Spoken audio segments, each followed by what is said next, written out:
Hallo ihr Lieben, ich bin Claudia, ich mache für euch diesen Impro-Podcast und wenn der euch gefällt oder in irgendeiner Weise berührt, dann freue ich mich natürlich über Likes, Shares oder auch über Spenden, zum Beispiel über PayPal oder über Flatter.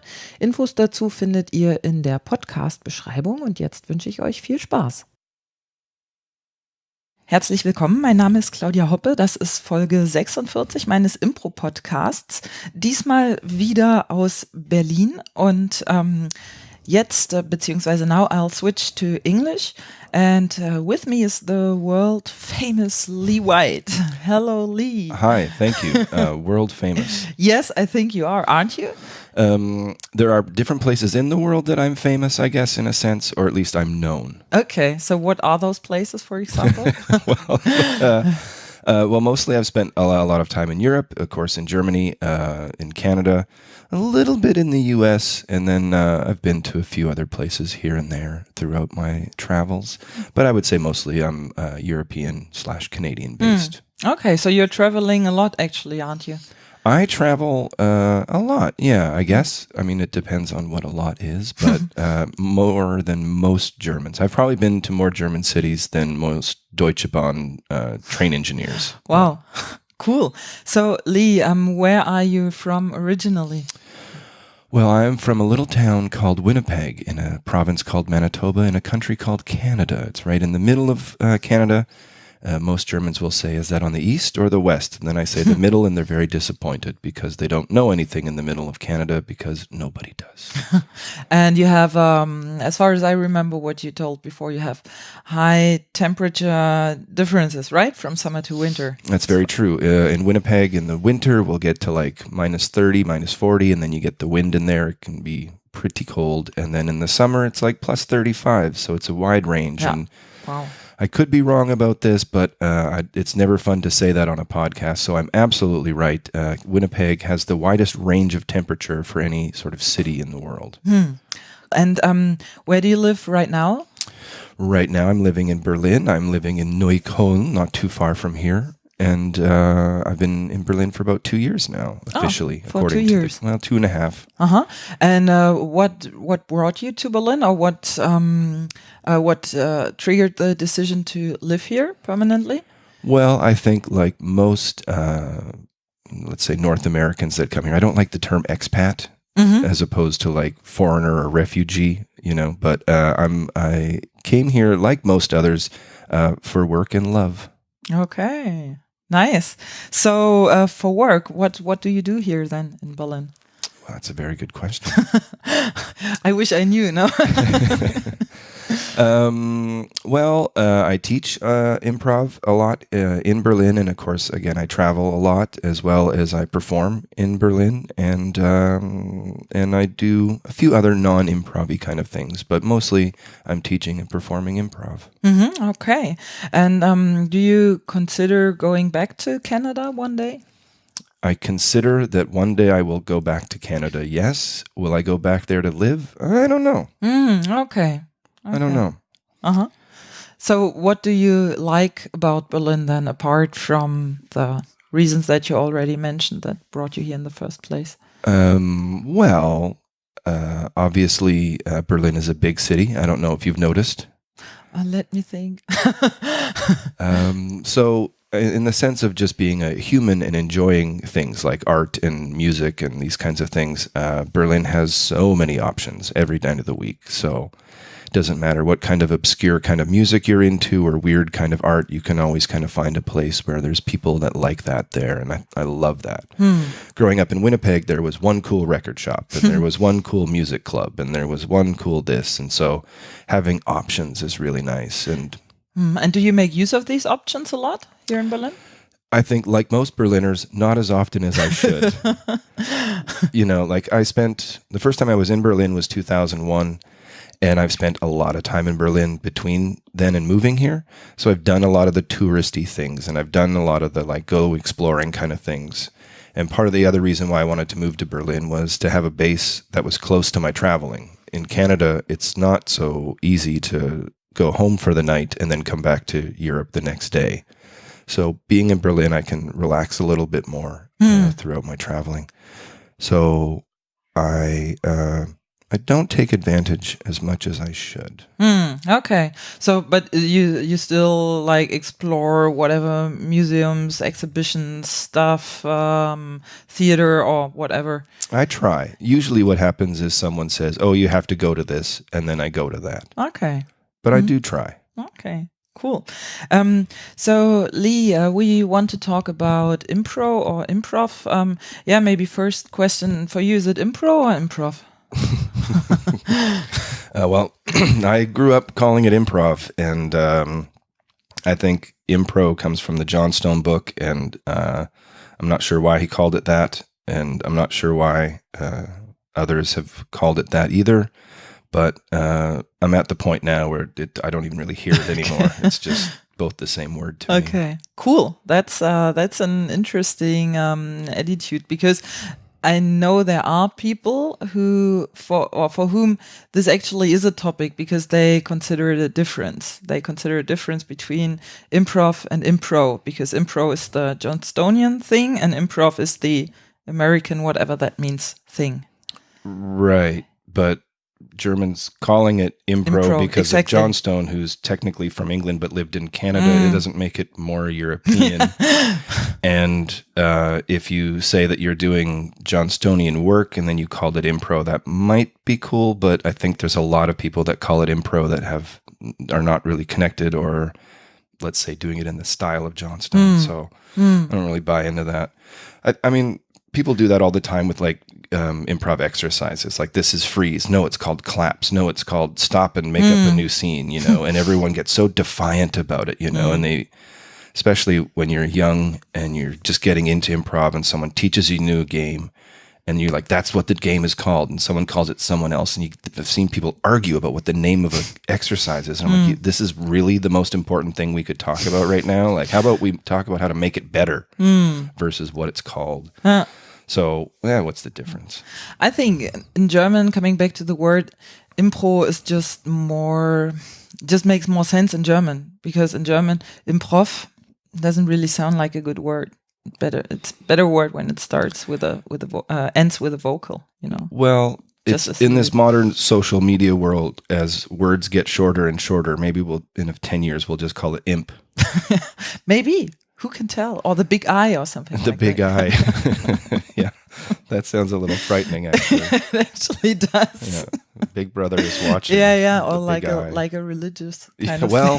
Improv is not far from a cult, really. No, it is not actually an interesting topic. We should come back to that later. Well, write that down, then. We'll come back to that. I'm going to write that down, definitely. The cult of improv. Yes, the Church of Improv. So, Lee, when did you start to improvise? Well, I started going to theater school for young people around the time that I was 10 years old. Wow. May I ask how old you are now? Or you may. But I won't answer. Oh, okay. No, I'm 44. So, like on weekends and after school, I would go to this theater school, and I would just take acting classes, basically. And some of those acting classes involved improvisation. So I learned it as a sort of a tool within scripted work. And then when I was sort of 18 or 17, 18, some of the local actors who happened to be improvisers kind of took us aside and said, so what are you going to do now that you're 18? You can't go to this theater school for young people. And I said, well, I'm going to be an actor.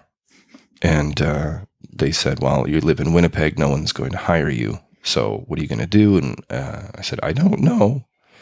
And basically Stephen McIntyre, Rob Slade, Theater X in Winnipeg sort of brought us on stage and started teaching us how to improvise in the more traditional sense as we would think of it.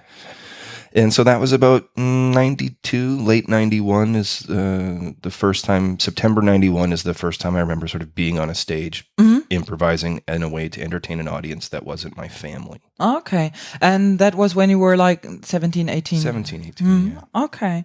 And what made you then stick with impro? Well, one, I didn't want a real job. But again, like I knew from a young age that I wanted to be performing. I didn't know whether that was on stage or on film. As a young person, I thought I was going to move to Hollywood and be a Hollywood celebrity. And then I started doing sketch comedy and improv, and slowly the improv started taking over. And the next time I looked up, I was traveling the world as an improviser, and I realized this is what I was doing. It wasn't something that I said, this is what I'm going to dedicate my life to. I just kind of ended up dedicating my life to it. Okay, cool. So what is it that you like about impro, or what do you like most? In the sense of myself performing it, what I enjoy the most is being able to use my own words, really. I like scripted work, but often I'm playing a character that I don't necessarily like, or I'm saying words or thoughts or feelings that I don't necessarily believe in sometimes. So with improv, I can say whatever I want, and I can talk about whatever's sort of bothering me. It's a great way to get out negative energy. If you are having a bad day, boy, is it fun to yell at your partner on stage. So there's a bit of like therapy within it, expression, and the constant strive to be surprised again. You know, the more you do improv. By yourself or by your partner or by the entire thing that emerges? All of the above. You know, I still surprise myself sometimes. Of course, I'm still surprised by my partners, and occasionally even the audience will surprise you. So, but yeah, keep trying to find those new surprises. It's a good drug to be addicted to. Cool. And do you actually have an improv teacher or person who like really inspired you, like somebody who's like your idol or whatever, or your mentor? Well, that's kind of hard to say, I think, in a sense, because throughout my improv life, I've always found someone else who was inspiring for me. You know, like I said, Rob Slade, Steve McIntyre in Winnipeg with Theater X was kind of my birthplace. That's where I began. The other people that I worked with in a group called Higher Than the Ground were, of course, very inspiring for me. Then when you start meeting people from other places, one of the first groups I saw was a group, Atomic Improv, and it's the first time I'd seen a different style of improv other than Winnipeg improv. So that was like mind-blowing for me. But Edmonton and Rapid Fire Theater was a big influence on me. And of course, Randy Dixon in Seattle was really the guy to push me off into the long form world and to ask myself, why am I doing this and what's the point of it? If it's just comedy based, are you going to be happy? And then throughout my life, I keep meeting a lot of people all over the world who inspire me. Jacob Bannigan's a guy who constantly inspires me, watching him perform. Maya in Slovenia, the Narabov Collective was a huge influence on me. Theater in Bahnhof in Graz. There's a lot of great improvisers. So I try to not pick one person to be right. I try to steal from all the good ones. Oh, okay, that's pretty cool. So do you have a group you play with, be it in Berlin or back in Winnipeg or somewhere else? Well, Crumbs, in theory, still technically exists. We still try to perform. We did shows last summer, and I'm going back in the summer. We're hopefully, fingers crossed, going to do some shows again. I work in Berlin. Crumbs is you and Steve Sim. And yeah, I'm gonna just wait because I want to see what comes out of your mouth first before I the DJ guy. DJ, yes, DJ Honeycutt, the amazing DJ Honeycutt. Yeah, so we still technically exist. Just I'm living here and they're living in Winnipeg, so it makes it hard to do shows. But that's sort of the group, of course, that sort of quote unquote made me world famous, as you say. But in Berlin, I work with Imbal Lori a lot, who's also very inspiring for me, and an amazing performer and teacher. And so we have a group, the Laurelies, and we perform together a lot. I work with Mathieu and Marco from France, and we do a show, No Exit, which I love very much. I work with Joe Bill a lot. Well, maybe not a lot, not as much as I should. but he's also someone who's great and inspiring for me. And I work through the Comedy Cafe, Noah, and the gang there, the Good Luck Barbara. So I kind of get around. I'm a little bit of a improv gypsy in a sense. I don't know if that's the right politically correct thing to say anymore. In Canada, you can't. I had a different association that I'm not going to. That's all. Yeah. Well, I think I went there too, and then I thought, well, maybe that's not polite for this podcast. But either way, I was going to offend somebody. Let's not talk about it anymore. All right, let's not. Any other projects you work on? I mean, those were quite a lot already. The Laurie Lee's, the No Exit thing, Comedy Cafe. Well, I've been doing some game show work while I've been here, and of course back home where I have different shows where there's sort of trivia and games, like more like television game shows, and getting improvisers to either answer questions or play silly little games, and it's sort of improvised in the sense that the contestants / comedians don't know what the answers are, so they're improvising, but it's a little less scene work now. Mm-hmm. I had it mixed before with scene work, but couldn't really find the right mix of the two things. But I know that other people have done it really well. Instant Theater, Brianna Rayner in Vancouver has done a great job with her game show. I'm a little envious. But so yeah, I've been doing some game show stuff, and occasionally, you get into some corporate work and these kinds of things. But yeah, that's pretty much who I'm working with here in Berlin. So how often do you then perform now that you're here in Berlin? Well, it's hard to average it out. You know how Berlin has these sort of theater seasons, and there's just months where no one goes. It's kind of like Winnipeg in the winter. No one goes to the theater. But generally speaking, I'm usually doing 1 or 2 shows, 3 or 4 workshops in a month in Berlin, as well as then traveling to 2 or 3 places within that month. So that's kind of an average. Mm-hmm. There's months where it's less, and there's months where it's a little more, but generally that's about the average. So, now coming back to Berlin, where can people see you perform here, like on a regular basis? Well, my home is the Ratibor Theater. And the Impro Embassy is a show that we do on Thursdays, an English speaking improv night at the Ratibor. Usually the D Gorillas, who are also a big part of my life here in Berlin, who've been really supportive of me being here. They normally perform out of the Ratibor and do some great shows in German, of course. And so we've been trying to get an English night going with a little bit higher quality than just randomly throwing a few people on stage and jamming. So we try to get guests from other towns, as well as different people from Berlin who we like. And so I perform mostly out of the Ratibor Theater there at the Embassy, as well as I do some things at the Comedy Cafe. And occasionally other people will invite me to this place and that place and do different things. Okay, so what formats do you then usually perform in improv? Well, I find that, mostly I'm in a long form sort of world, and still continuing on a sort of open herald-like framework, I guess. But it depends again on who I'm working with. Like I said, with No Exit, it's a specific format, which is different. Excuse me. Different than other shows in a sense.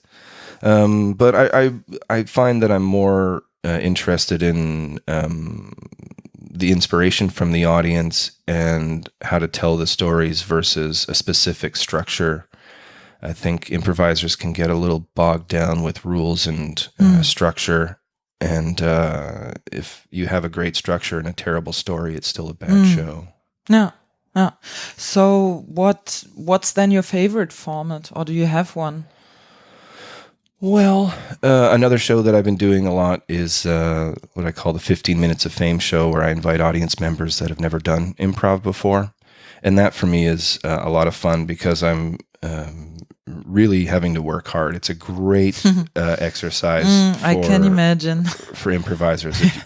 You work with a group for a long time and you get mad at each other and you yell at each other and you think, oh, this person's always blocking me and this person never listens to me. And you get caught up in all of those ego things. But when you invite someone from the audience who's never done improv and you say, if this scene sucks, it's my fault. That is the greatest sort of, in my opinion, training, just weightlifting. It's just weightlifting. Don't you, because that actually is something that bothers me quite a bit. Don't you think it's funny or even weird that improv people who are actually trained to accept their partners, accept their offers, put their ego back, then when they perform in a group over a longer period, that all these things come like into the game again, maybe not on stage, but beside stage or next to stage? Or how would you explain that? Because what makes it so difficult to apply those, I call it now rules, just for the sake of simplicity, to apply those rules that we use on stage, off stage, or behind the stage, or next to the stage? The first thing to remember is that everybody does this. It doesn't matter whether it's your first year of doing improv or you are a seasoned 30-year veteran. I think a lot of it comes with ego, and a lot of it just comes with patterns that you create off stage with your partners and how to break those patterns. And I don't think I don't mean you specifically, but you and your improv group are no different than any other relationship that you've had, whether it's a boyfriend, girlfriend, or whatever kind of relationship, your parents, whatever. You get stuck in these patterns and they're so hard for us to break. But why don't we just say, okay, guys, let's use what we use on stage, the accepting, the yes ending, the I'm putting my ego back and I accept your offer and who you are and what you do, instead of falling into those patterns. Because on stage, we can obviously do it. Yeah, I think part of it is that when you start, you don't set up a way of communicating that's clear in that sense. You start a group, you think, oh, well, let's just play around on the weekend. And then suddenly you're doing shows, and then suddenly you go to a festival, or suddenly you'd start becoming a bigger group in a sense. Then you start having people coming up to you saying, oh, you were so great. You were so great. And you think, well, I really was really great, And then you think, well, Jim or Bob or Frank in the group, they weren't really that great in the show. I was really me that was great. So I better tell Frank what he's doing, Frank, you're not doing it. And Frank's like, well, 12 people told me I did great. I mean, no one was liking what you did, And it's such a common trap that everyone falls into. And we fight so hard against our ego sometimes, but you can't. And so I think that the stronger choice for us as improvisers is to understand it, think about how we deal with it. And the thing that I think people just forget about is when you're off stage and you're talking about a scene or a show that you've done with your group, everyone is trying to help. Not everyone does it in a helpful way. But I mean, you can say the same thing about, and then, again, I'm not specifically talking about you, but like your dad. You and your dad never talked well. You never communicated well. Why don't you just one day go up to your dad and go, Dad, forget it. You were a jerk to me. I was a jerk to you. Why don't people do that? I don't know. That's psychology. And I can only speculate, but. So what do you speculate then? Why are people not doing this kind of stuff? Because it's hard. Because you have to admit that you were wrong. You have to blame. You have to blame other people. But you also have to listen. But isn't this what we are training in improv all the time? We do a scene, and I think you did the worst scene, and I'm so mad at you. That's not a position in which humans listen to each other. True. It's you listen to me. I'm pointing at you for everyone listening. I'm pointing at her right now. I'm being very dramatic. You did this. And it's me telling you something. It's not about listening. It's so rare that someone will come up to you and say, "You did a really terrible scene. What was going on?" Yeah. Like with no judgment, just tell me what was going on. And then you can say, oh, well, I'm having a bad day, whatever, blah, blah, blah. But that's not how we approach it generally. We think, you've upset me, and I have to get the courage to say something to you because you've upset me, and now you're going to listen to me. No, don't interrupt me. Listen to me. And so none of it is about learning. It's about me getting my anger out at you.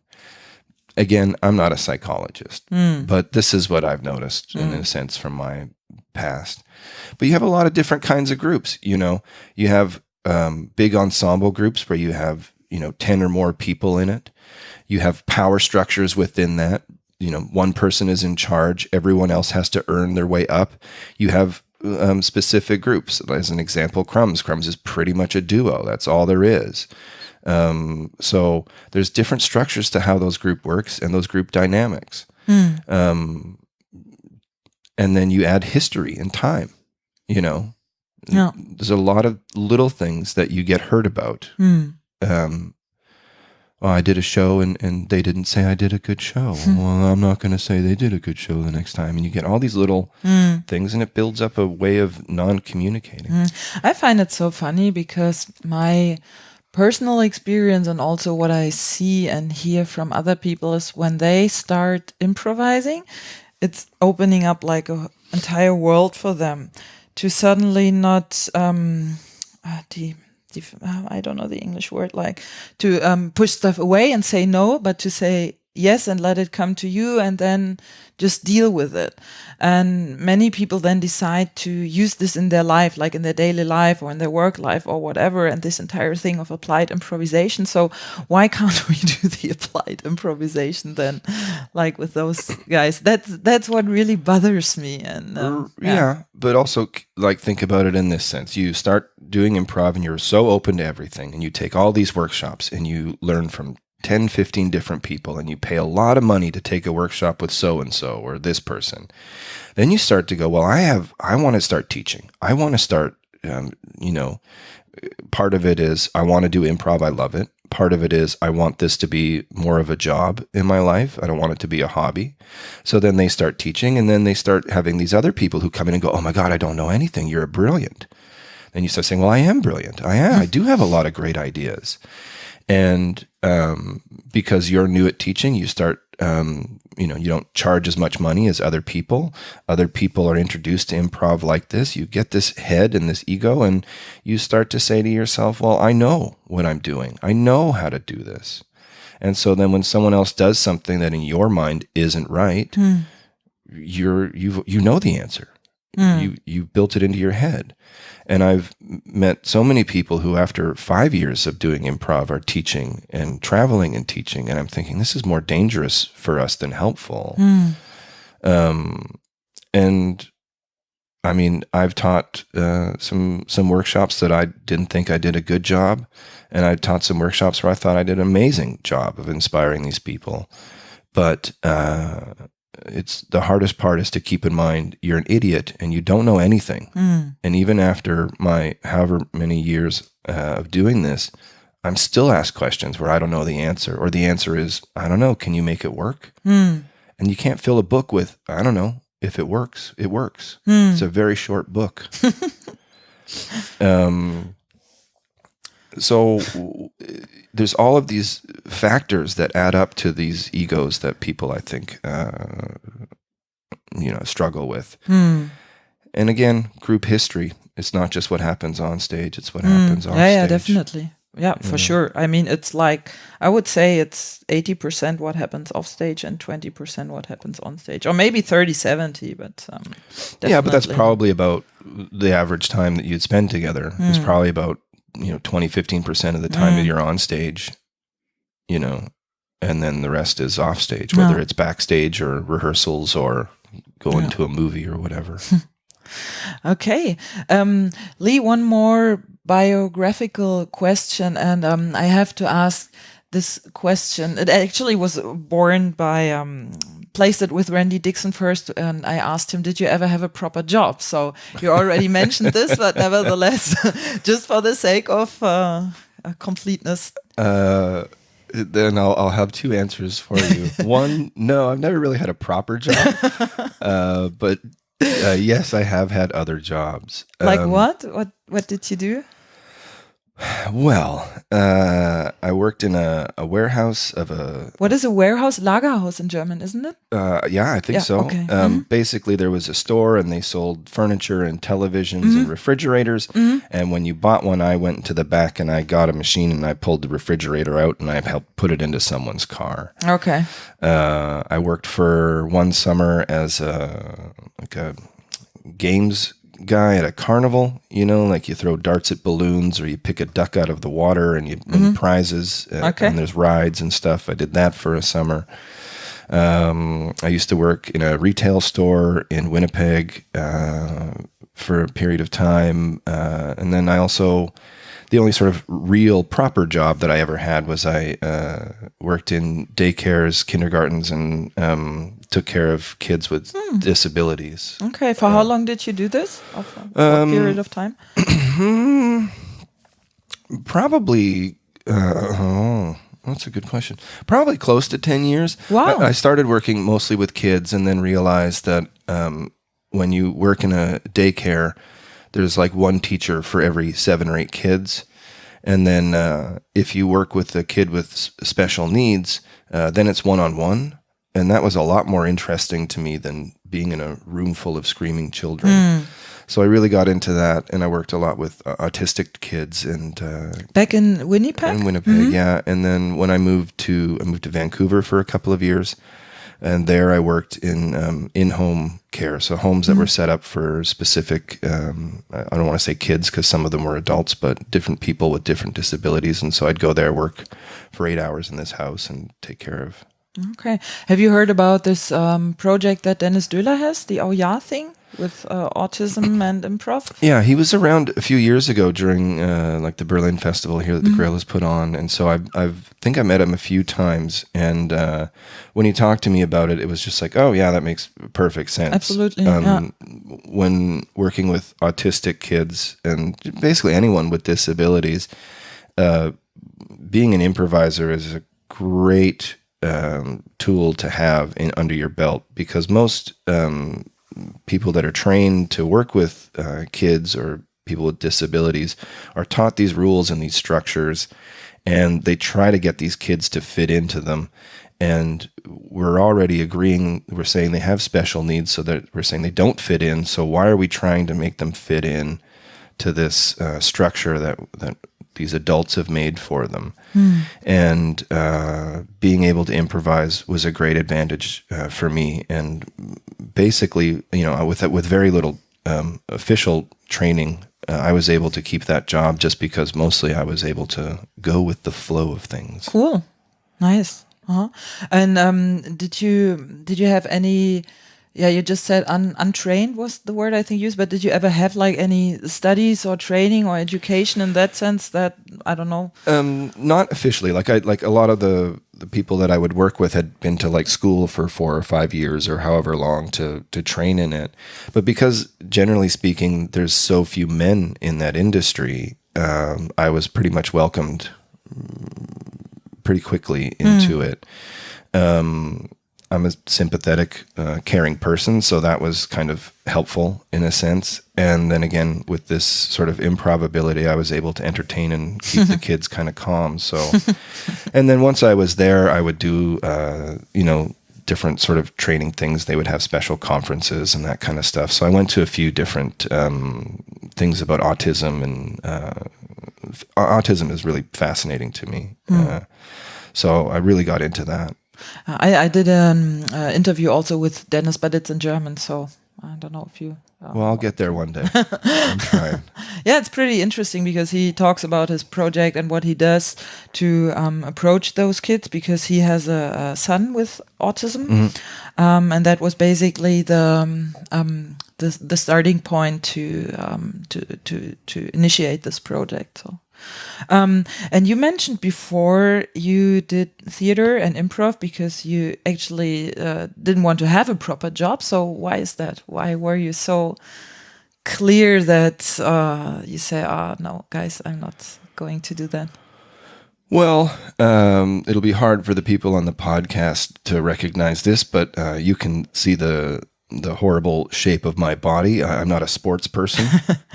I never was a sports. But you said you worked in a warehouse, so you carried like there was washing machines and whatever. I didn't like pick them up, put them on my back. There was like a little forklift thing, and then you put it on this thing, you drive that over there, and then two guys would lift it onto a truck. I mean, it wasn't like, and I was young then. I had energy. But I was never a sports person. I was the shy kid in the back of the room. So trying to get people's attention was really hard, and especially, wanting to have girls like me. And when I was funny, they would sit and laugh. So I was like, well, this is a way I can get attention. My mom recognized that I didn't have a lot of friends, and so when I didn't have school, I could stay up as late as I want, and I watched a lot of late night comedy. So from like 11 p.m. to 2 or 3 in the morning in Winnipeg, you could watch all kinds of different comedy, British, American, Canadian. And so I just watched a ton of that and really got into it. So once I started getting a feeling for that, then that's all I really wanted to do, Okay, so it was more like I want to do this rather than, I don't want to do that. I think when I was really young, I wanted to work at McDonald's. I thought that was a really great job because then you could just eat McDonald's all the time, instead of waiting for your mom to say, okay, we can go to McDonald's. But then I remember sort of like turning like 15 or 16 and my mom saying, well, you're going to go get a job at McDonald's? And I was like, no, that was when I was a kid, like most kids wanted to be a policeman or a fireman or something. An astronaut. I wanted to work at McDonald's. But there was very few other things in life that really interest me or that I had a passion for. I could have probably stayed in that child care industry or that kind of world, but it didn't really artistically satisfy me. And most of the time, at least in North America, when you're doing that job, it's a job and this is a customer, and what's actually best for the kid is not always what happens because it's a business, and that always really bothered me. So, but I think there's so many people when you go into a store or a restaurant and they're so not happy, and you think, why are you doing this with your life? And they give you attitude like, I'm just here to spend money. Why are you mad at me? So I wonder why so many people do things they don't love. And I can understand like, I didn't really want to be a banker, but this is a job I got and I'm good at it. So yeah, enjoy it, love it, But there wasn't really anything else in my life that I ever wanted to be, in a sense. I mean, I could have been a musician, but I was never dedicated to practicing the instrument. You play any instrument? No, not really. I mean, I sort of played the drums for a while. I sort of played guitar for a while. Okay. But I never had the discipline to become a Jimi Hendrix or anything. That's also the good thing about improv, because I also never had like the discipline to learn an instrument like guitar or the piano, because you need to practice so much, and the practicing is so frustrating because you don't get it right, because there is a right way to do it. And in improv, it's different, because even when you practice, it's fun because there is no right way of doing it. So that's one reason that made me actually stick with it.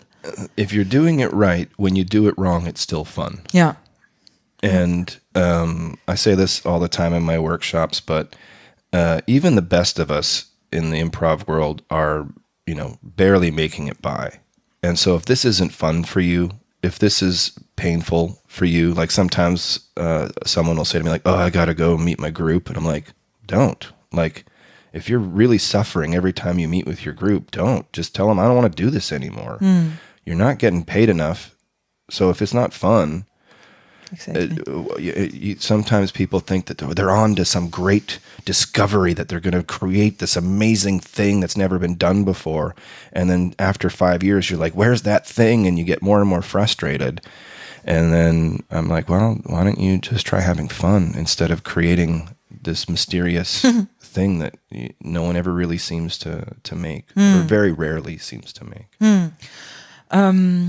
Lee, we already talk briefly about Keith Johnston. If you had to position yourself, would you consider yourself rather a Johnstonian improviser or more Del Close influenced?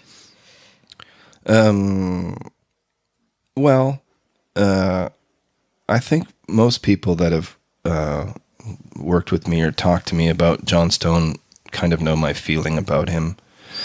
Which is? I don't really give a shit. Okay. I don't think he's much help anymore. I think he's probably causing us more damage than good. Through what? Through what is he causing damage?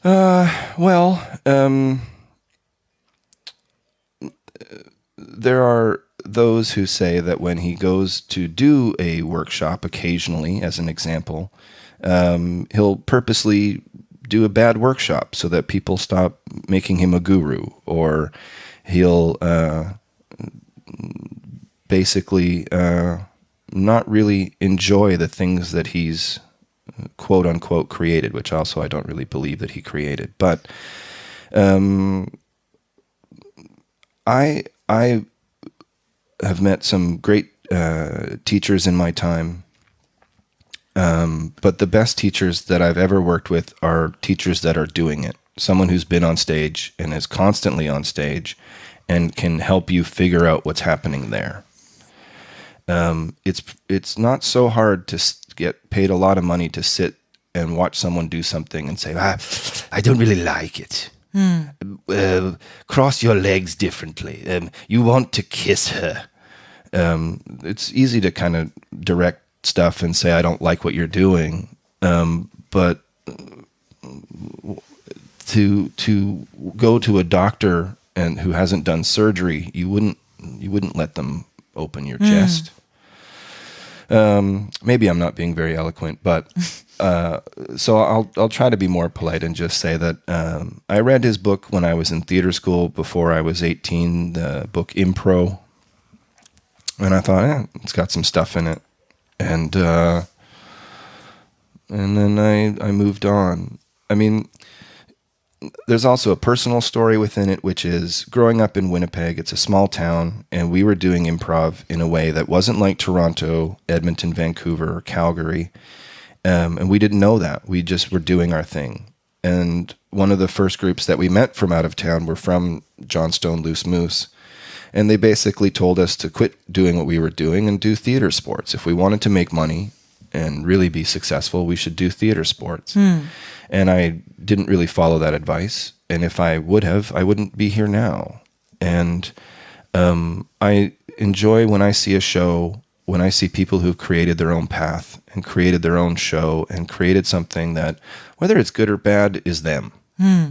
And why everyone keeps wanting to imitate theater sports in various ways or these competitive formats, I don't know. I've seen some great formats that have done competitive style stuff that were unique to that group, and I thought that was great. Even Edmonton, when they do theater sports, has a much different feeling than the traditional Calgary theater sports. So I don't really feel that I'm very connected to Johnstone. I don't study him. I couldn't tell you what makes a Johnstone different than a Fred Flintstone. I'll say that a lot of the people that have influenced me have been more connected to Del. I mean, I never met Del. I read Truth and Comedy, which has some Del words in it.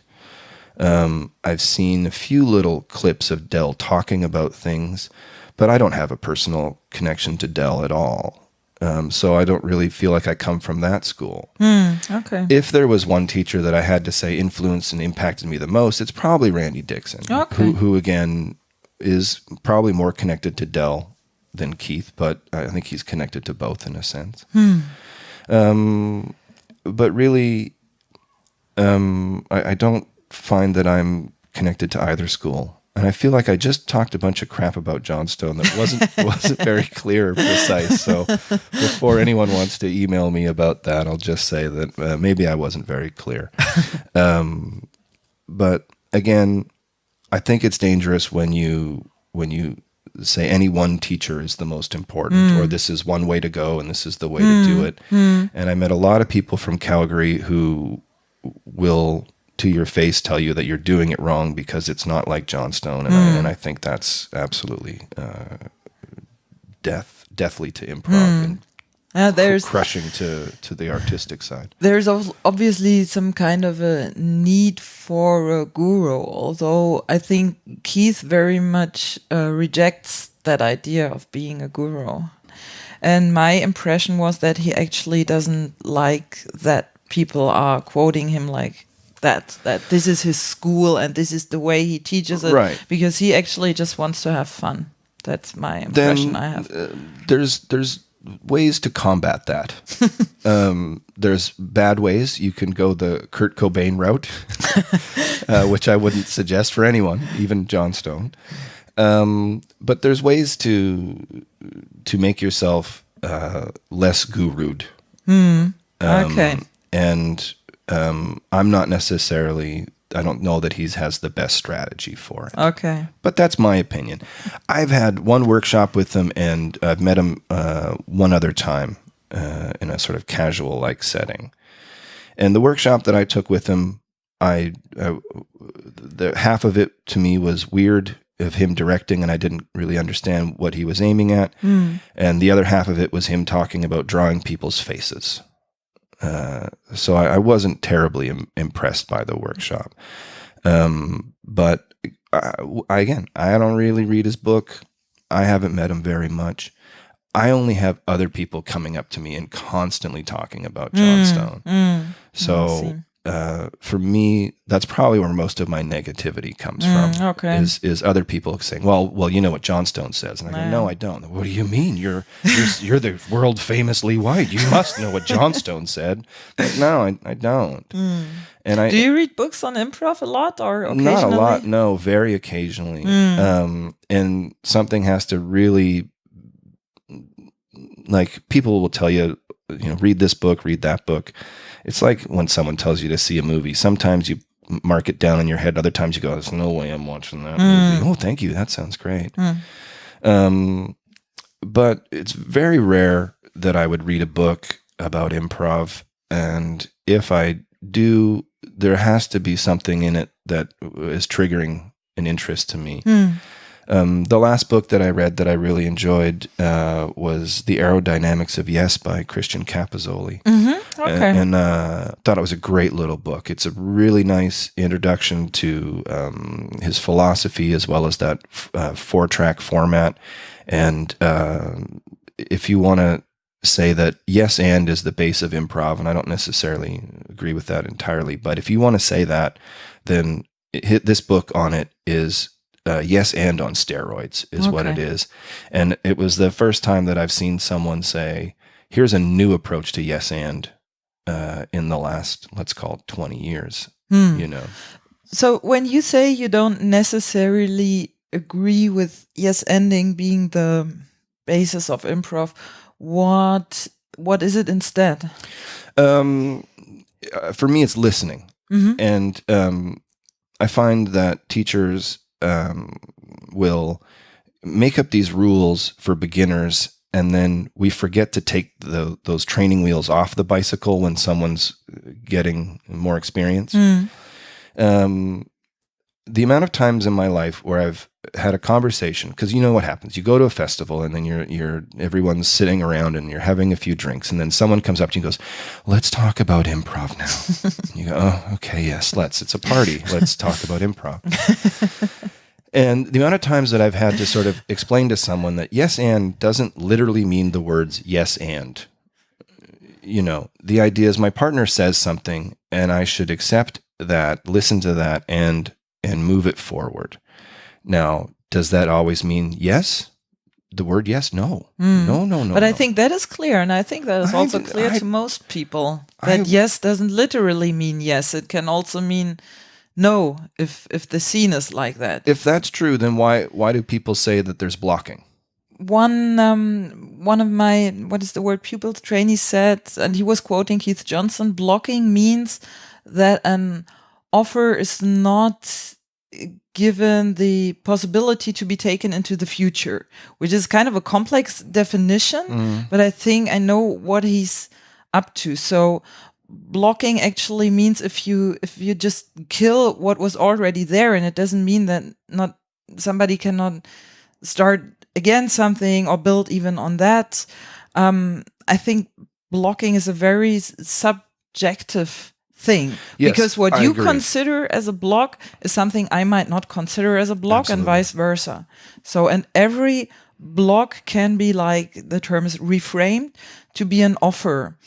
But some, I think, and this is where the relationship level comes into the game, because the blocking thing maybe happens more on a relationship than on a performance level. You know what I mean? I do. I guess I have a different experience in a sense, because again, there's times when I invite an audience member up on stage who doesn't know anything about improv, doesn't know anything about acting, doesn't know anything about a story. And they will deny everything, block everything, quote unquote block, say no to everything. I did a scene once with a kid. He was probably like 15, and he drives up into a car. I'm at a gas station, and I'm like, so do you want some gas? And he's like, for what? And I'm like, your car. He's like, I don't have a car. I'm like, you just drove up in a car. I see your car. He's like, no, I don't have a car. And he's giggling to himself. He thinks this is funny. But you can make that work. And so the block is your own feeling that someone's not accepting you. Yeah, that somebody's rejecting you, exactly. And this idea, if someone says to you on stage, hey, let's go kill babies, I think you should say no. I don't want to see. Yes, and let's eat them. Like, I don't want to see that scene. Actually, maybe I would, but once.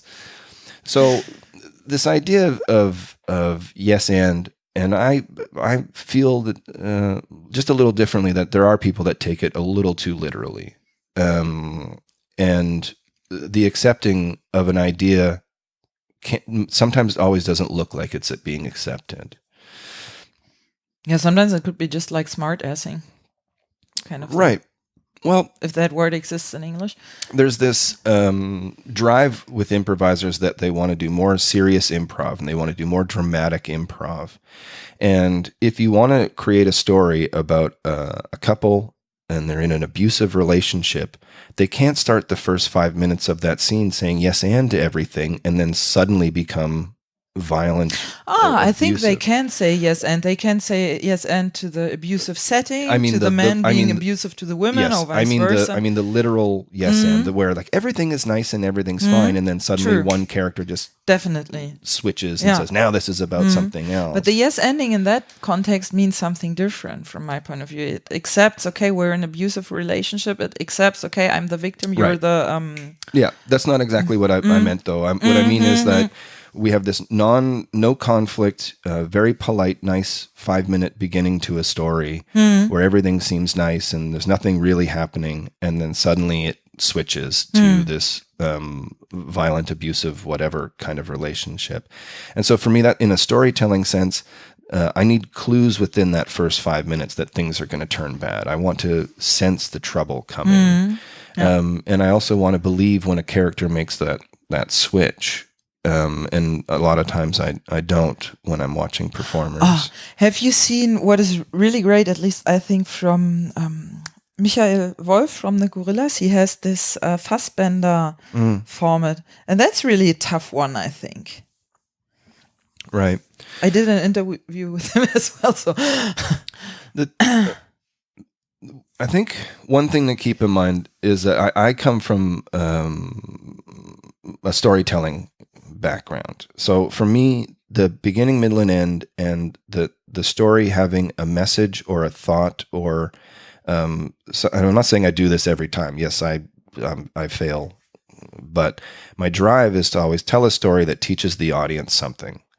And there are times when we have improv where we have dramatic pieces where we're not really learning a lesson. We're just watching the dark side of life. And I don't have a problem with that. The thing I have a problem with is when those improvisers think they've told a story. These are more images of life, slices of life, and we don't get any insight as to why the bad people are bad, why the good people never win. And at the end of it, you just go, oh, that was like watching the news because you haven't learned anything. And so for me, when I watch an improv show, whether it's dramatic or funny, at the end of it, I want to go, you know what, that was a little bit like me, and I don't want to be like that anymore. Or this was like my dad, and I want to fix that in my life. I want to have some inspiration that makes me go, oh, this is something I can change, whether it's a big thing in life or just a tiny little detail about something. I mean, this is a tough one because doesn't this get you into your head while performing? Like always reflecting and judging, oh, what are we doing right now? And is it going into the right direction? And into what direction do I want it to go? Like these kind of things? It can. I think it's become sort of part of my nature in a sense, so I don't have to think about it too much. There are times when I walk off stage and I think, I was not very successful at doing it today. And then there's other times when I think, I wasn't very successful, and someone in the audience will come up to me and say, oh, you did it. And I'm like, I did? Okay, I didn't even notice it. So it's a tough balance as an improviser to have goals, to have kind of an aim to have, and to be open in every moment to tell the improvised story, but yet have a goal for what it is you want to achieve on stage. And there's going to be, again, times when you're successful and times when you're not, but I think we should all be aiming at something. You know, when Crumbs first started, I was really beginning my vegetarian life. And so a lot of our beginning shows had a lot to do with being vegetarian, and that was just something I believed in, and I still believe in it, but it's not something that I'm as interested in expressing anymore, as it seems that half the planet is vegetarian, or they say, oh, I am vegetarian, I only eat meat twice a month, and it's like, well, you're not really a vegetarian. So in that sense, there was something I believed in, and I brought it into my storytelling. And I think that's an important thing for us as improvisers, to have opinions and share them. Oh, okay. So that matches quite nicely with the topic that I want to bring up next, which is your workshop. So as far as I know, like the focus in your workshops, the topics that you focus on most are storytelling, as you already mentioned, and status and character. So how do you see these interlinked with each other? Or do you agree with that, or is there something I missed, or do you think you have more focus points that you concentrate on right now? I'll say yes, I have some other things that I'm focusing on, but generally speaking, I would say where my expertise, or whatever you want to say, lies is in storytelling and character work. I think status is a part of character work, and I also think that if you have two good characters, the story writes itself. So I think character and storytelling are kind of the same thing in a lot of ways. Yeah. And I think I like interlink, because the characters make the story. Right. Or the story actually is about the characters and not about like, oh, we go shopping or we go vacuum cleaning or whatever. Yeah, when you have a character, there's some simple, obvious choices. When you see who this character is, oh, it's this kind of person, here's some strengths and weaknesses that character has, then it's pretty clear what their journey needs to be. Once you see a character's weakness, well, we know that that's what the story is about. It's solving that weakness. And so by knowing who the character is, the story writes itself.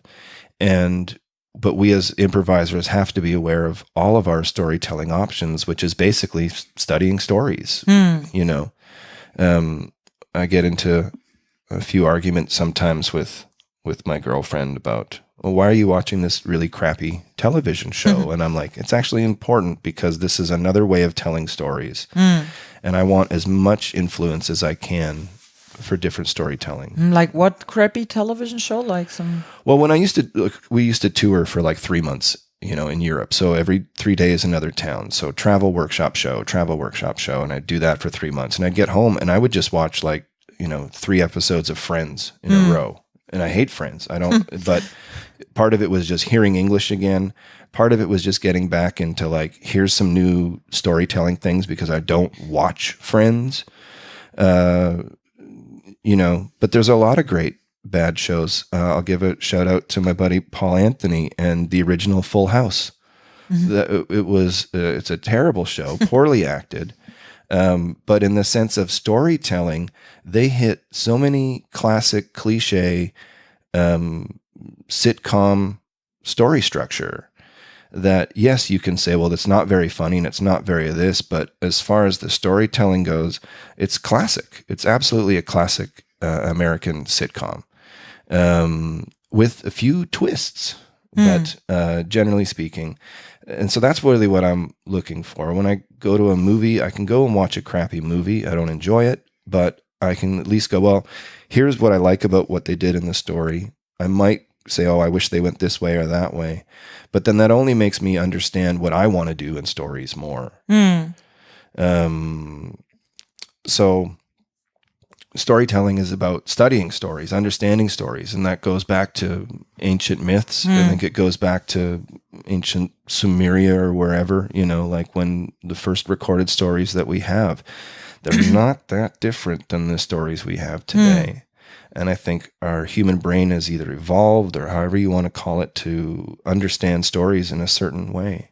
So, I mean, from my point of view, and that might be pretty simple-minded, but it's usually about a character growing up or maturing, overcoming these weaknesses, as you mentioned before. Yeah, I think all stories are about a character struggling and suffering to get their dream. And their dream might change somewhere in it. But essentially, if a character isn't struggling and suffering, it's not a very interesting story. I say this in workshops all the time. Unless you have the slice of life formats where you don't have this storyline, right? Right. But in a slice of life story, no one wants to see a story about a person who is born into a very wealthy family and is very good looking.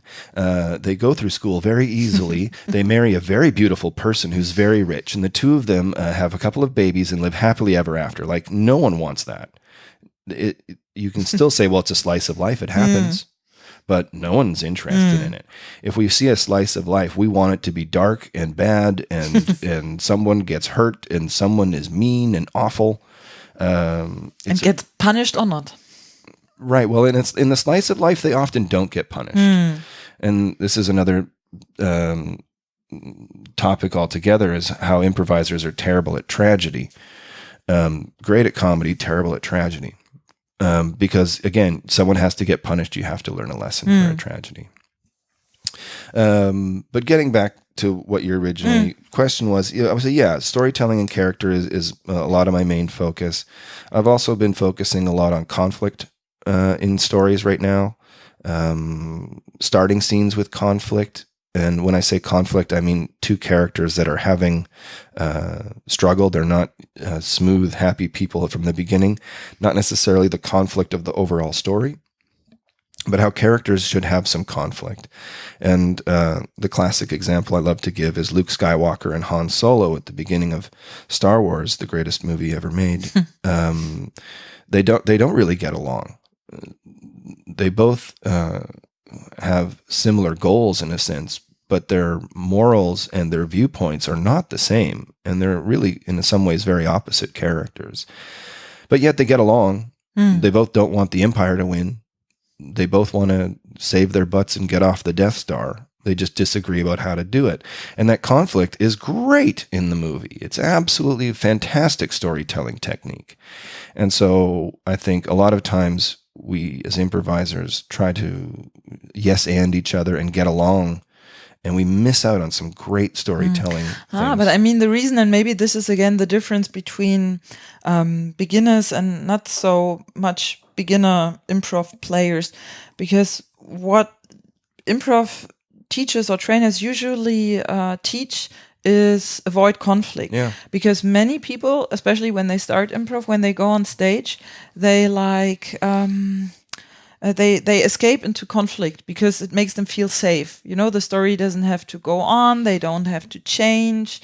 Right. They're basically just like this, and it's an ornament to the story.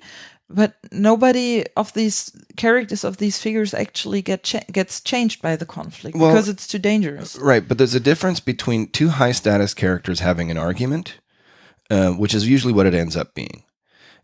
We can say one point behind it is that every improviser has their ego, and they're trying to have their character win. And that's a huge drive for improvisers sometimes. I want my character to win this argument. So then we're just watching a 5-minute argument, which no one really wants to watch. But that's a very limited view of what conflict is. So instead of teaching improvisers how to use conflict, we create these rules. And this is sort of what I mentioned before with the yes and thing. A lot of teachers make up these little rules, and we say, don't do this. And then once they get to the next point where they're like, why am I struggling and suffering in my improv life? Why am I not getting better? And it's like, well, you have to start taking away some of these old rules and playing with these things to really go to the next level.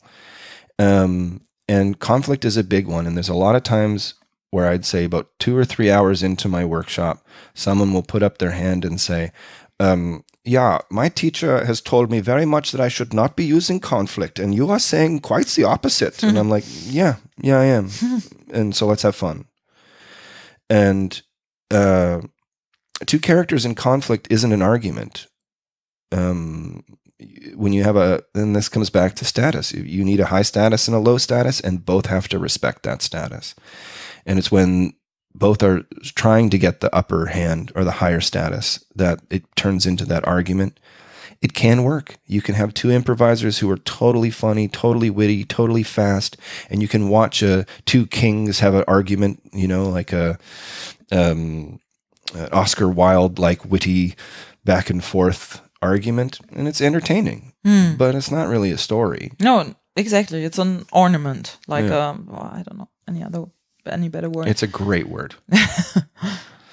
So conflict is another thing that I've been working on in my workshops, and the other little thing that I've also just started really trying to push is monologue workshops. I think people aren't really good at monologues. How do you see this?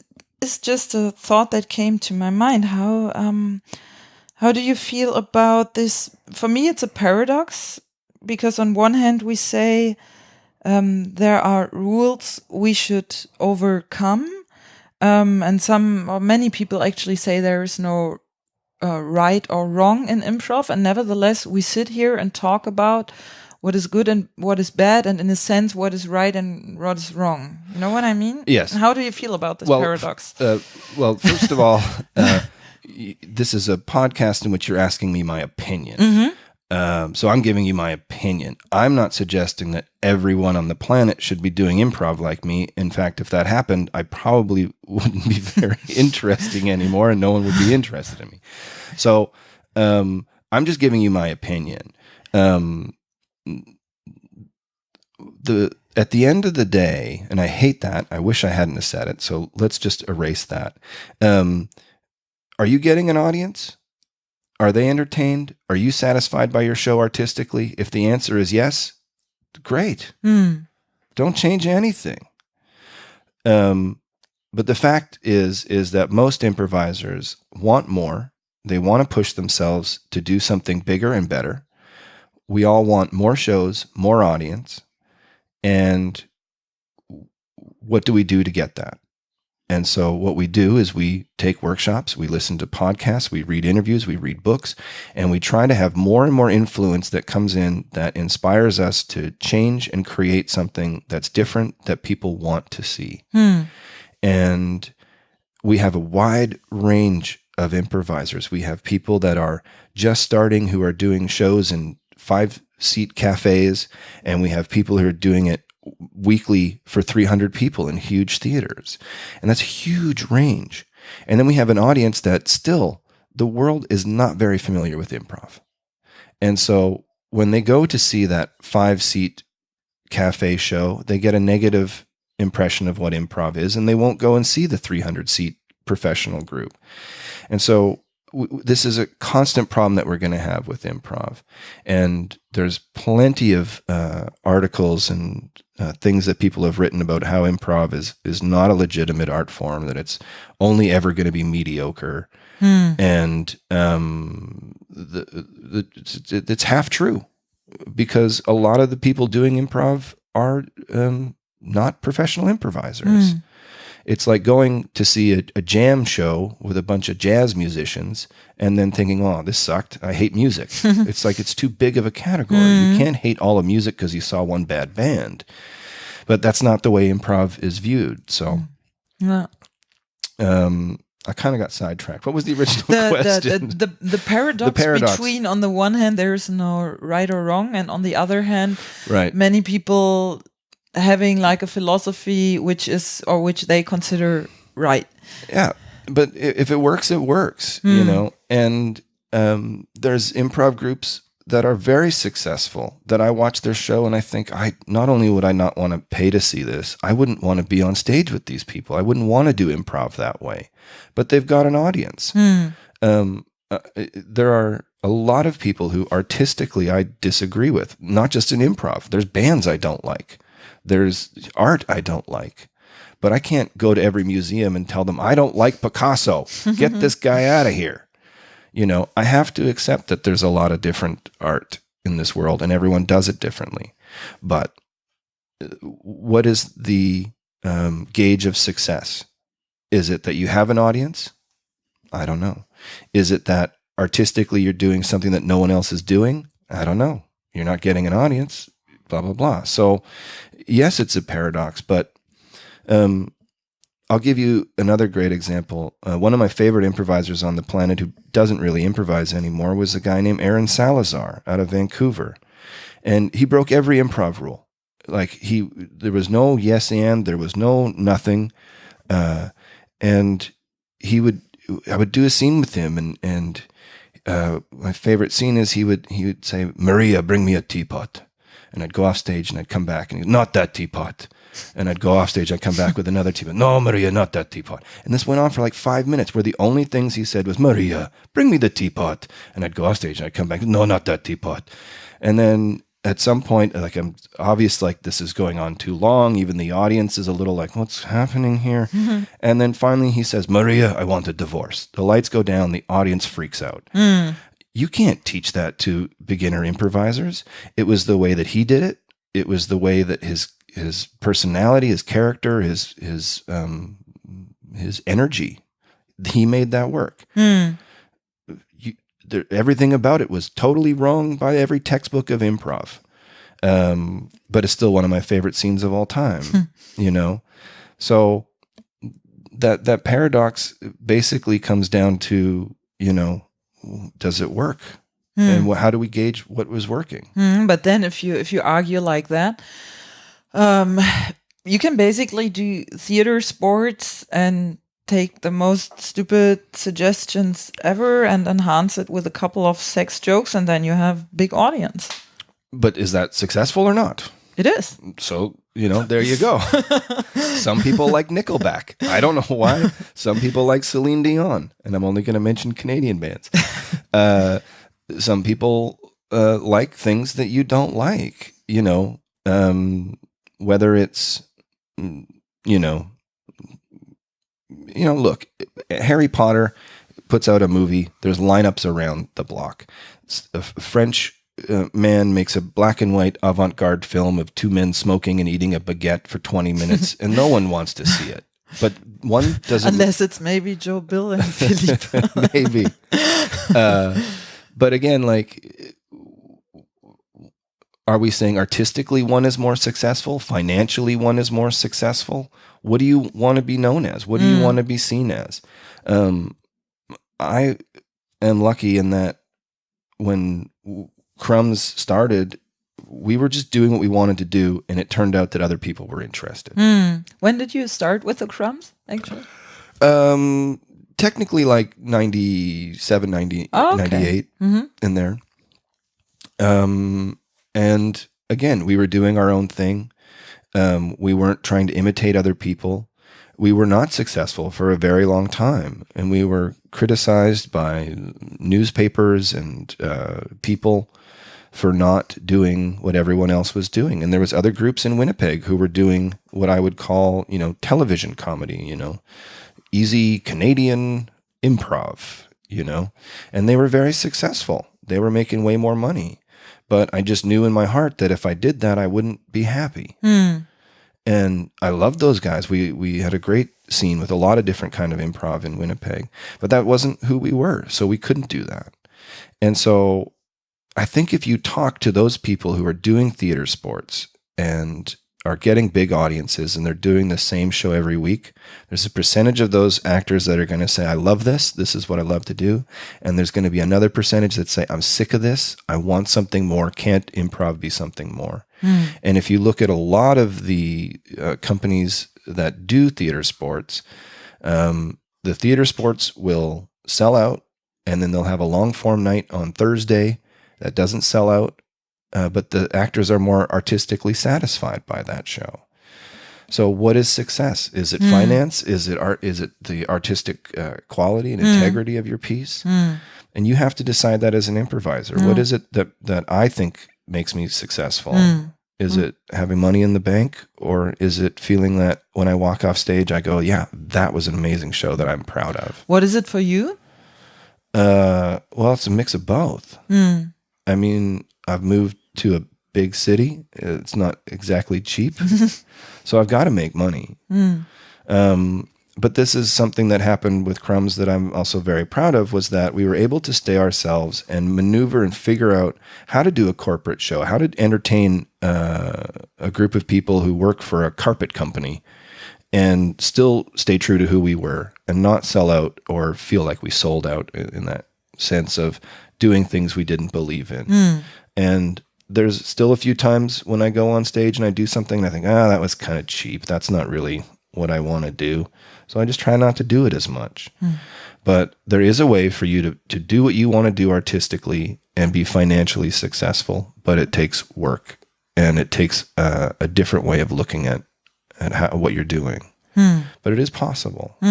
You might not be as famous as John Stone, but that doesn't mean that you can't again be successful or world famous. As you are. As I am. Yes. So nice final word, I'd say. All right. Unless there's something, Lee, that you want to express, like a message for the listeners, for our audience. Well, this is always the question that happens near the end of the interview, and it's always a pain in the butt. So you don't have to answer. I don't have to answer it. Do you want to? We had one note that you wrote down, or you have other. Yeah, the cult. But is there anything else you want to address? Actually, the cult topic is of interest to me. I think you were the one who first mentioned that word, Church of Improv. And I think there is kind of a cult also with the AIlers, the applied improv people. So, the problem I see with this cult thing or the church thing is, as with normal church or any religion or idea, world view, that it gets dogmatic, like the yes and thing, for example, we talked about it, or anything else. You have to blah blah blah because it's like written in the big golden book of improv. Yeah, you have this kind of guru idea where we all follow this guru, and that's the one school of thought, which I think again is dangerous. And I think it's also dangerous when you think about people's political views right now, especially in the world, not just in Germany, but in North America and other places as well. It's like you're either right or you're left, and I believe most of the world is middle. Different middles in the sense of I have some things that I'm a little bit right on, and I have some things I'm a little bit left on, and I think improv should. I get frightened when anyone's in this too much one way. There's a great old comedian, Richard Jenny, and he says, there's people who are on the far left and there's people who are on the far right. He says, I think they've both gone too far. And for me, I feel the same way about improv. It's a personal journey, and some people in life on their personal journey use religion to inspire their way of life, and I can see that being positive. And then you have another extreme of people who try to use their belief system to not only hurt other people, but change other people because they feel they're wrong. And I think the same thing is kind of true in improv and dangerous for us. Find what it is that you believe in and be willing to change it all. Be willing to drop it all and realize that there are other ways. And you're going to eventually see someone who doesn't believe in your philosophy, and you're going to go, oh, but they're an amazing improviser. How did they get there without any of my cult-like beliefs? And I'm all for using improv to make people better off stage, whether that's through kind of improv therapy or just being aware of your surroundings, being polite and listening to other people. There's a lot of things about improv that can be used off stage. But when it becomes something that engulfs your whole life, where you are constantly trying to put improv into every detail of life, I think you're missing out on a lot of other great things about life. And to be honest, I think a lot of people who are constantly working in that kind of world of using improv for everything, essentially are just trying to find jobs where they don't have to have real jobs. So they just want to do improv, and they may or may not be successful as a improv performer. They may or may not have the time to learn acting. So they find other ways to do that. It's great. Use it. But when it becomes your sole meaning of life, I mean, I love improv. It is what I do. But I also like fish. I have an aquarium. I like watching crappy TV shows. I think you have to have a variety of things in your life to be a well-rounded person. And when I meet people who all they can talk about is improv, I really feel more sad for them than happy. I love that they're inspired, and I love this art form very much. I was recently sitting with 3 improvisers who were, let's say, my friends, and a person came up who none of us really knew. And all she could say was, do you know this person in this town that does improv? Do you know this person? Oh, I love that person. Do you know this person and that? And I was just like, is this how we're spending our night? Is just talking about who we know and saying they're nice? Like, why don't we talk about life or anything else? Make some jokes, have fun. No. And so I worry when improv takes over in that cult-like setting. Yeah, I agree. The funny thing is, sometimes you don't realize it, because the idea for me behind improv is actually the opposite of a cult. Jill Burnett said this, that improv should feel naughty, and I think it should, and it has this anarchistic kind of thing that comes with it, at least in my point of view. And nevertheless, if like in my case, it was so, like, it hit me so hard, this learning that, oh, everything changes if I just say yes. And then you realize this is so great. And then you have these phases, like you mentioned, you have these phases, oh, this is so great. I have to missionate, is that the word? Like, if you want to make others believe what you believe, missionary thing, whatever. Okay, I think I know what you're trying to say, yes. But what is it in English? Well, a missionary would be like a person that goes to another place and says, Jesus is the best, or exactly. whatever. And then you try this and make everybody, but you have to see it is right. Can't you see it? You know, like this kind of thing. And then at some point you think more like with a religion kind of thing. Do you know this comparison between religion and a penis? No, but I'm very curious. So let me think if I get it together. So religion is like a penis. It's okay to have one, but you shouldn't put it out in public. You shouldn't put it out in front of children. You shouldn't think with it, and you shouldn't use it as a basis for your decisions, and you shouldn't force it upon others. All right. Okay. There's a lot of. I was expecting one thing, but there was actually quite a few. And occasionally, you should trim it from hair. Yeah, maybe you should. You keep it looking nice, even if no one's going to see it. Makes you feel good. Nevertheless, coming back, I mean, you know, just to finish that thought. So you have this phase. Okay, I'm going to now force it upon others and be the missionary for the Church of Improv, and then you have this this learning, like, it's like with religion, you shouldn't force it upon others, but I can do it nevertheless, you know. But then for me, it was like you always have this, okay, like this.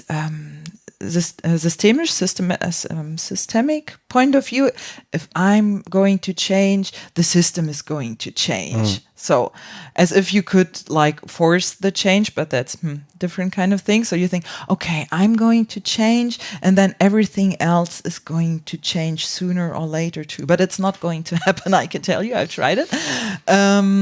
Maybe it changes, but it doesn't change in the way you might want it, because you can't predict it and you can't control it. So you can still be like responsible, like, how am I going to behave? But it's not something that you can anyhow steer or something like that. Some people say that the Beatles were the greatest rock and roll band of all time. And there was a member of the Beatles whose name was John Lennon. And he, at some point, kind of got really kind of like what I'll just call hippie, and was really talking a lot about love and imagine all the people and everything. And this song is world famous. Like, we could argue that there's probably no other, musician that's more sort of world famous than like the Beatles and John Lennon. And there's still nuclear bombs. There's still war.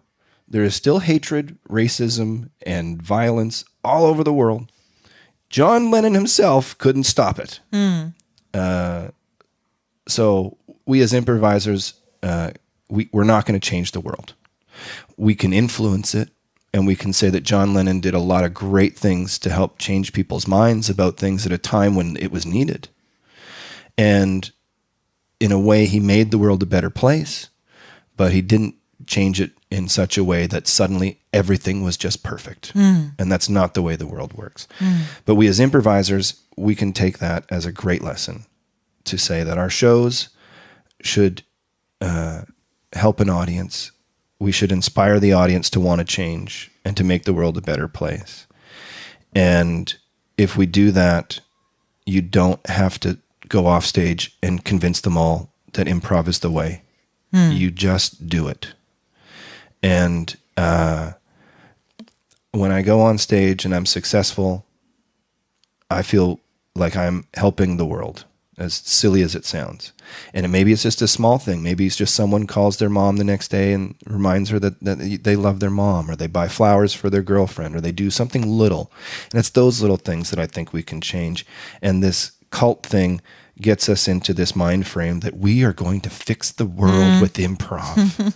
And I think on one hand, everybody should probably have a couple of improv workshops. But B, it's not going to get rid of nuclear bombs. It's not going to fix the political systems, but it can help influence people and who make those decisions of who they vote for and whether we're going to have nuclear bombs and these kinds of things. So there is a power within improv, but let's be a bit more realistic about it. Okay, cool. So let's take this as the final words. Let's take that as a final unless you have that kind of message that you want to spread. I think that sounded so very pompous and arrogant that I'll say that I'll just come back to the thing that I said before, is it's got to be fun. And you can't judge your success on finance or audience members. You have to judge it on the fun that you've had and whether you enjoy doing it. And if you stopped enjoying doing it, please stop. Do stand-up comedy. Do something else. And then the other thing I'll say is thank you for asking me to be here. It's very kind of you. You're welcome. I'm very happy to have had you here. It's a pleasure. Finally. Yes. I wasn't that hard to find. I've been here for 2 years. I could have been here anytime. Actually, you're not even that far away, right? No, I'm very close. And I can come back again if you didn't record it by accident or something. We could do it all again. But thank you. And I think it's great that you're trying to get people's in here who are going to help inspire the outside people. So I hope that you get a few clicks and people are interested. Yeah. And if not, I'll give you your tea back. Okay. Maybe you can post it on Facebook. Maybe. Okay. All right, we'll talk about that. Okay, Lee, so where can people see you play and perform in Berlin or wherever around the world the next time? Well, I'm not sure how quickly this is coming out. Couple of days, I'd say. Well, I'll say that I check the Impro Embassy. That's where at the Ratibor Theater. That's really where I spend most of my time, and so I would say check that out. And they can add me on Facebook. I have my professional page where I usually try to keep everything updated about what shows I'm doing and these kinds of things. So, but other than that, I'm usually hanging out at the falafel place near Leinenstrasse. Okay. Meet me there. You have to let me know which one you go to because I think I don't know that one. It's probably my favorite falafel in town. Okay. Yeah. Nice. So, do you also have an own website beside the Facebook? No, thing? just do the Facebook thing. Although you can check the D Gorillas website for my workshops and stuff because I teach through the D Gorilla school there. So if you're interested in taking workshops, I have another conflict and monologue workshop coming up. Special workshops as well as just regular classes throughout the week. So. And Crumb's website? I think there's a blog spot, but I don't think it's being updated much anymore. But hopefully we'll be doing some shows in the summer in Winnipeg. So if anyone is in Winnipeg and listening to this, hopefully in the summer we'll be there for the Fringe Festival, but we'll see. Cool. Yeah. Thank you very much, Lee, My for pleasure. being here, for taking the time, for giving insight into your philosophy, into your mind, into your life. I hope I haven't offended anyone. Or maybe some people. Let's see. Okay. Ja, das war Folge 46 meines Impro-Podcasts. Mein Name ist Claudia Hoppe und ich sage Tschüss. Das war eine weitere Folge meines Impro-Podcasts. Wenn es euch gefallen oder irgendwie berührt hat, dann freue ich mich natürlich über Likes, Shares oder über Spenden, zum Beispiel via PayPal oder via Flatter. Infos dazu findet ihr in der Podcast-Beschreibung.